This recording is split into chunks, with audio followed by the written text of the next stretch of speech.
El otro día estuvieron con nosotros pues, responsables de Eroski, nacionales y también en Aragón, y nos confirmaron que este año ha aumentado un 18% en Aragón la venta de alimentos de Aragón en su cadena. También nos parece un dato relevante,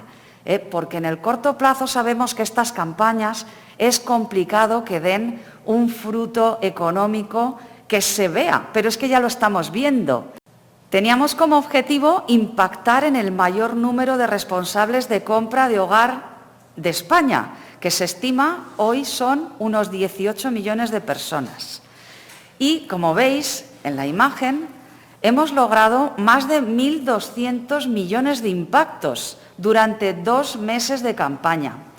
Hemos logrado, ya os digo, articular 100 proyectos con multitud de acciones, con patrocinios de todo tipo, con eventos en su mayoría digitales, porque las ferias presenciales, bueno, pues como todos sabemos, no han tenido lugar este año, con planes de medios